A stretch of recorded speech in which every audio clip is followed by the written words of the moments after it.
Buenas tardes, continuando con el curso de geotecnia, vamos a hablar hoy de otro método de análisis de estabilidad de taludes que es función de la superficie de falla. En este caso vamos a hablar falla planar talud infinito. En clase virtual habíamos visto la falla circular, un método analítico simplificado, y la falla planar talud infinito. ¿Por qué talud infinito? Pues porque era una línea casi que paralela con la superficie del terreno, la línea de la superficie de falla. Entonces esta línea, digamos que no tenía una longitud, llamémoslo así, conocida. En este caso particular sí, la longitud de la superficie de deslizamiento corresponde a la longitud de esta línea roja, que es el contacto que puede haber entre un suelo y una roca, o entre dos suelos, uno más competente que el otro, o entre dos estratos rocosos, o una misma roca que tiene un plano de diaclasa. ¿Qué tenemos acá? Tenemos la altura del talud H, la altura de la cuña, que es desde la base hasta la superficie del terreno, la longitud de la superficie de deslizamiento, y también tenemos el ángulo de inclinación del talud, que no necesariamente es igual al ángulo de inclinación de la superficie de deslizamiento, que en este caso será alfa. De acuerdo a la metodología que venimos trabajando, pues la resistencia del suelo se expresa como tau igual a C más sigma tangente de phi. Si el suelo es puramente cohesivo, pues tau es igual a C, y si el suelo es puramente friccionante, tau es igual a sigma tangente de phi. Es importante tener presente que sigma, que es el esfuerzo normal, se evalúa sobre la superficie de deslizamiento, que ahorita lo veremos más adelante. La cohesión, pues es la cohesión sobre la superficie de deslizamiento, y el ángulo de fricción también será sobre la superficie de deslizamiento.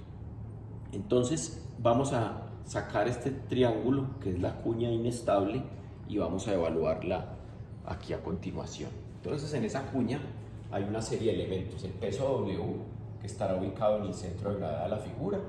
En ese mismo centro de gravedad habrá una fuerza horizontal que corresponde a la fuerza sísmica, K horizontal de diseño por W.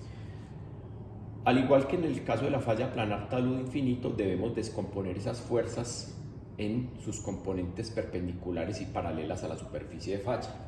Ya vimos que la superficie de falla tiene una inclinación alfa.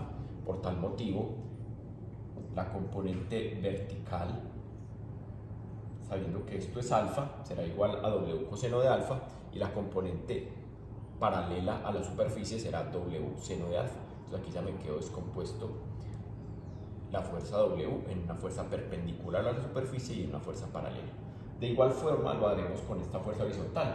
La horizontal diseño por W la descompongo en una fuerza paralela a la superficie de falla y en una fuerza perpendicular. En este caso esta fuerza perpendicular será hacia arriba, esta era hacia abajo.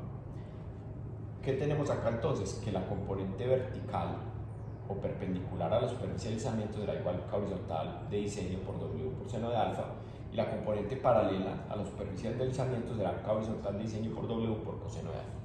Entonces, una vez analizado el cuerpo libre, faltándome aquí decir que la resistencia del suelo tau se desarrollará hacia lo largo o hacia todo lo largo de la superficie de deslizamiento. Eso es lo que evita que este bloque se me desplace hacia la margen derecha, llamémoslo así, y la fuerza resistente, que es el esfuerzo cortante del suelo que habíamos visto acá, irá en una dirección contraria, se opone al movimiento.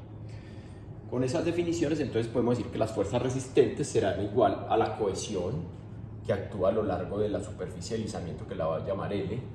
¿Por qué cohesión? Pues porque aquí veíamos que el esfuerzo cortante era igual a la cohesión. Entonces la cohesión que actúa a lo largo de la longitud L más el esfuerzo normal. ¿Cuál es el esfuerzo normal sigma sobre la superficie de deslizamiento?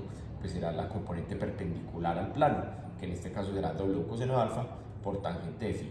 Eso será en condición estática. Si es condición dinámica, pues será lo mismo, C por L más W coseno de alfa menos la componente vertical o perpendicular al plano que me produce el sismo, que ya dijimos que es esta, pero va para arriba, ¿cierto? La componente del peso propio va para abajo, del peso W, pero la componente del sismo va para arriba, entonces por eso la pongo a restar aquí, menos K horizontal por W por seno de alfa, todo eso multiplicado por tangente de phi. Entonces en condición estática este será el esfuerzo normal, y en condición dinámica este será el esfuerzo normal sobre la superficie de deslizamiento.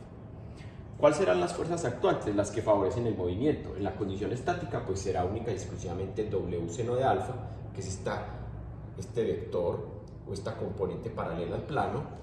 Y en condición sísmica será este vector el mismo sumándole el que me produce el sismo, que en este caso dijimos que era K horizontal por W coseno de alfa.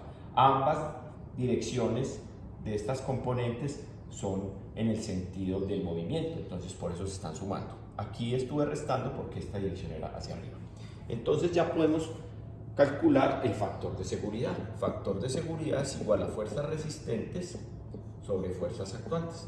En condición estática, pues utilizo los términos estáticos, y en condición dinámica, pues utilizo los componentes dinámicos. Entonces ahí me quedan las fórmulas para la componente estática o la condición estática y las fórmulas para la condición dinámica como tal. Como ejercicio, ustedes deben analizar si el suelo es puramente cohesivo, o sea que si tau es igual a C, o si el suelo es puramente friccionante, tau es igual a sigma tangente de phi. Queda claro que sigma es el esfuerzo normal sobre el plano, que ya lo evaluamos en cada uno de los escenarios de condición estática y condición dinámica. Muchas gracias.